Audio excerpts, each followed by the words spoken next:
Hello, hello, hello, everyone. Dr. Rowena Winkler here, and happy new moon in Capricorn.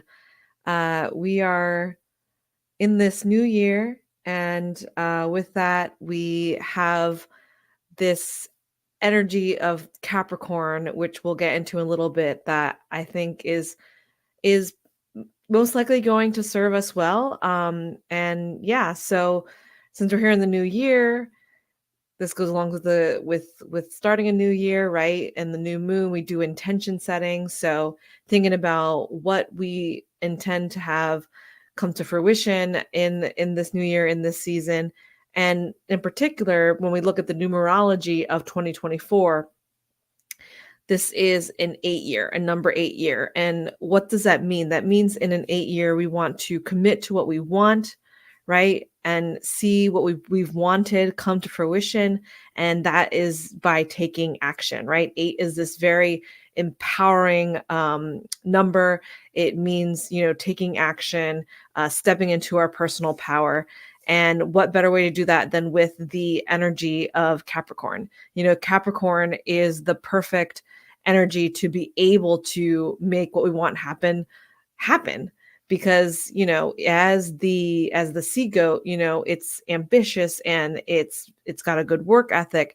It's all about that long-term planning, that leadership, and being able to make plans, to make strides, to make movement toward our goals, right? So perfect energy for this.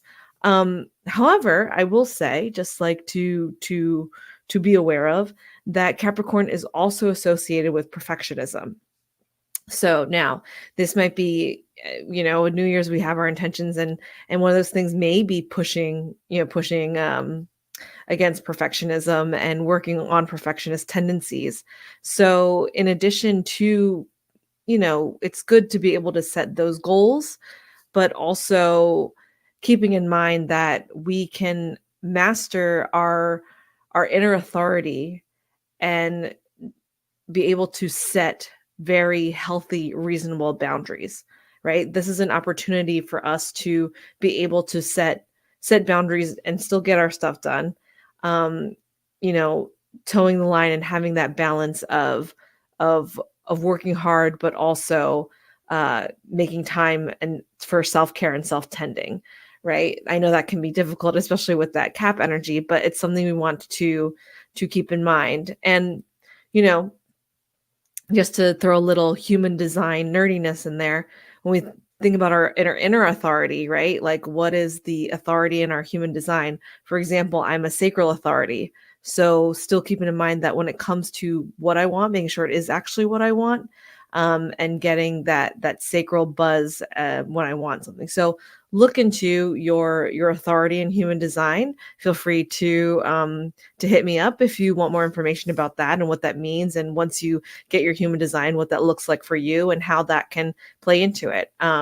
So yeah, new year, new year, new moon, intention setting, 8 year, personal power, uh, taking action, very Capricorn energy. Uh, Step into that planning and that progression and that work ethic, but also being aware of our boundaries and being aware of those perfectionist tendencies. That's in a nutshell, folks. So with that, I'm going to pick a card. I decided to go with the Mindful Collective's affirmations. I thought it'd be nice to start the new year and this new moon with an affirmation to guide us. So let's see what we got. Oh, golly gee. All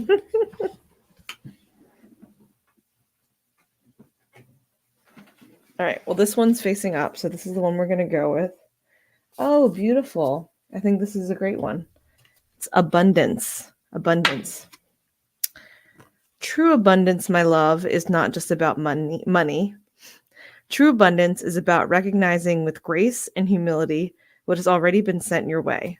Abundant in life, abundant in love, abundant in movement, abundant in the almond milk latte your coworker brought you this morning. Start to appreciate the ways in which you're already so looked after.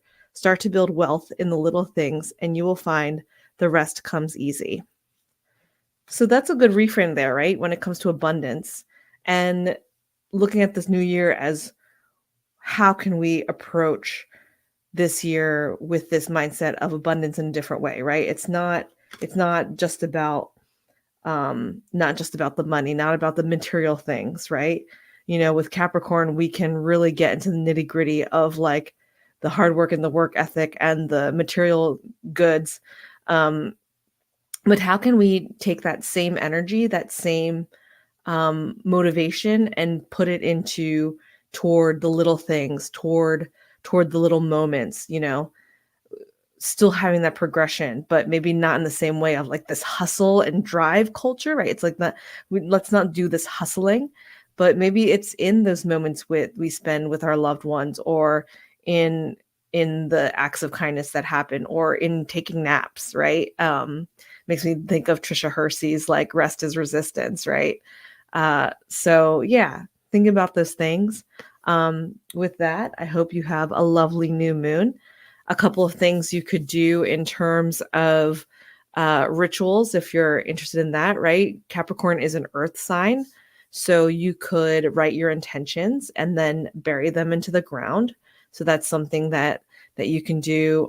You could also, if you wanted to burn something that you want to release. So writing down what you want to release, folding the paper away from you because you want that to go away from you, burning that paper and then using the ashes and then sewing those on the ground. Yeah, you can do a nice grounding meditation. You can do some EFT tapping to, some things that are good for your nervous system, right? So that we can be stable and grounded. And as always, if you'd like me to see what this new moon means for your astrological chart, if you want to do a personal card reading or a tarot card spread for the new moon, we can see what that looks like for you. Feel free to reach out. I hope you have a lovely and wonderful new moon in Capricorn, and I will talk to you soon. Take care.